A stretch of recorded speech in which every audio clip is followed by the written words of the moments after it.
Bonjour à tous, c'est Franck et Logan. On regarde aujourd'hui une vidéo de Siphon Filter Dark Mirror, un jeu sur PSP édité par Sony, développé par Sony Bend. C'est une preview parce que ça ne sortira que le 5 juillet, normalement en France. C'est pour les 12 et plus et c'est un jeu d'action. C'est bien ce qu'on disait hors micro, c'est que c'est un jeu de mec, nom de law. Nom de law, c'est un jeu de mec, ni d'idiot. Donc, eh ben, c'est un épisode parce que c'est ce que tu m'expliquais, c'est que c'est un jeu qui était sorti sur PS1 il y a pas mal de temps et j'ai regardé, c'était 99, donc en effet c'est pas jeune. C'est pas jeune du tout.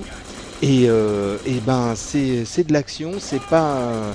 ce que tu m'expliquais aussi, c'est que ça joue pas à la carte infiltration, c'est du gros qui envoie, mais c'est bien.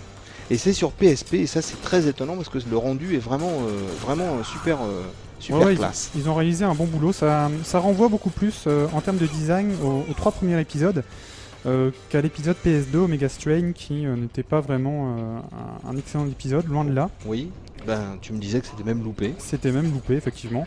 Et moi c'est vrai que j'aime beaucoup cette série. Et là je suis très content en fait de retrouver la même ambiance que les épisodes PS1, puisque déjà donc l'erreur qu'ils avaient fait dans Omega Strain, c'était de ne pas permettre aux joueurs d'incarner Gabe Logan, donc le héros de la série depuis ses débuts. Oui. Donc ça je pense que c'était une erreur. Donc là ils sont revenus en fait aux origines de la saga, donc à savoir donc tu peux jouer Gabe Logan, tu retrouves également un personnage bien connu des fans, donc Lian Xing, qui est en fait ta compère, on va dire, si je puis dire, de toujours. T'as quelques... alors attends, je vais essayer donc déjà de me défaire du mec qui me tire dessus. Tu as quelques nouveautés comme justement en fait ce système de vision que tu viens de voir. Tu l'as trouvé, non? Il est en haut. Là c'est... Donc système de vision, tu as plus d'armes, etc. Donc tu auras des modes multijoueurs aussi sur PSP. Donc a priori, les développeurs n'ont rien oublié. Ouais, mode multijoueur, donc ça c'est assez cool. Ouais. C'est assez cool parce que genre de jeu qui doit être bien sympa de jouer en équipe. Ça. Ce qui est génial aussi, je veux dire, au niveau du gameplay, c'est très sympa pour l'instant. Puisque donc au niveau du maniement, donc tu bouges Gabe donc avec le stick analogique. Donc sinon pour choisir les armes, donc comme ce que je fais en ce moment, c'est uniquement en fait tout se fait à la croix de direction. D'accord. Donc pour choisir les armes, en fait tu appuies sur la touche droite pour changer de vision, la touche gauche. Ouais. Touche haut, elle sert donc à recharger, et la touche bas pour s'accroupir. Ouais, bien sympa. Hein. Vraiment, moi je répète encore une fois, je regarde en même temps sur notre fameux écran 40 pouces et en même temps sur la PSP. Et c'est vrai que ça paraît étonnant que sur la PSP ça ressorte aussi bien quoi. Moi je m'attache surtout au côté graphique parce que je connais pas la série et ça bouge bien. C'est bien, ça bouge très bien. Il n'y a rien à dire. Ouais. Alors pour l'instant il y a quelques problèmes aussi. J'ai noté pas mal de problèmes d'IA. À certains moments les ennemis sont plutôt intelligents. Donc ils se cachent, ils font des roulades, etc. Alors qu'à d'autres moments, ils sont d'une stupidité affligeante, puisque ils ne bougent pas, etc. Ils se font tirer dessus. Alors j'espère que ce sera réglé pour la version finale. J'ai un petit doute quand même, parce que si je dis pas de bêtises, je crois que la version américaine est sortie depuis pas mal de temps. Mais je sais pas, j'ai jamais trop compris au niveau de certains jeux, au niveau de l'IA. Pourquoi justement il pouvait y avoir d'une partie à l'autre sur le même tableau autant de différences entre moi j'ai déjà vu ça sur notamment sur des... Bon alors je sais pas, ça peut-être rien à voir après au niveau programmation, mais au niveau de jeux de voiture où tu passes certains tableaux très facilement, tu refais le même tableau et là tu t'en sors pas parce que tu as affaire à des brutes épaisses au volant. Je sais pas comment ça se calcule ce truc là. Là t'as remarqué ça toi? Là sur ce coup là effectivement j'ai remarqué ça, donc je trouve assez étonnant.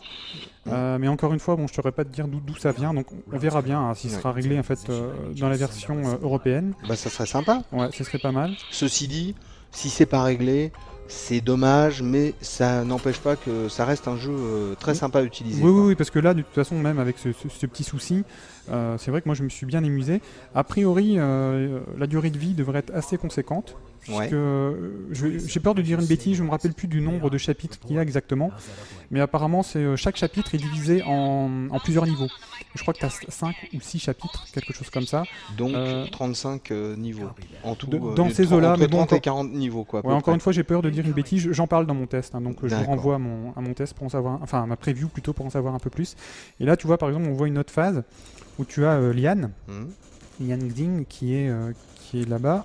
Et donc là, c'est une séance un peu originale où tu dois la couvrir en tirant sur les ennemis.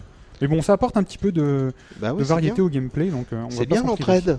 Ah, tout à fait. C'est bien l'entraide, surtout dans un jeu, même si en face, ceux que tu dois aider sont une IA et pas... Là, on n'est pas en multijoueur, mais c'est toujours sympa, je trouve, d'apporter ça à un jeu. Ouais. Faut savoir aussi qu'au niveau de la musique, au niveau de l'ambiance, tu retrouves encore une fois l'ambiance des épisodes PS1 et d'Omega Strain, donc fidèle à la série, quoi. C'est assez...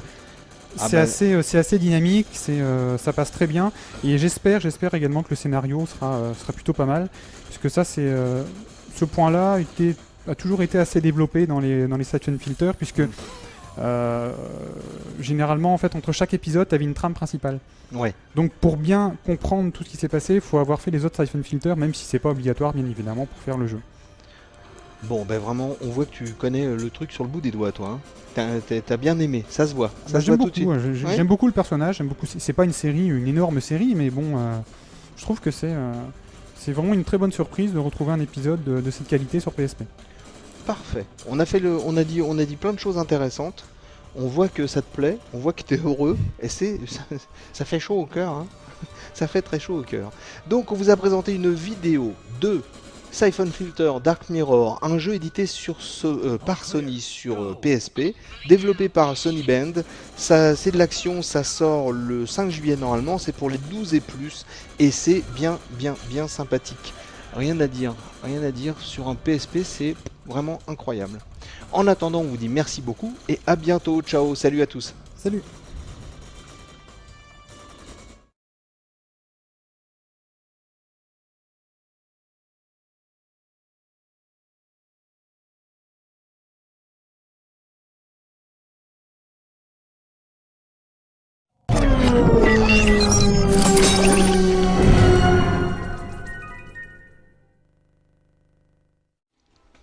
Bonjour à tous, c'est Franck et Logan. On se retrouve pour une vidéo de Siphon Filter Dark Mirror. Siphon Filter Dark Mirror, un jeu sur PSP, un bon jeu d'infiltration sur PSP. C'est Sony qui nous a fait ça, développé par Sony Band.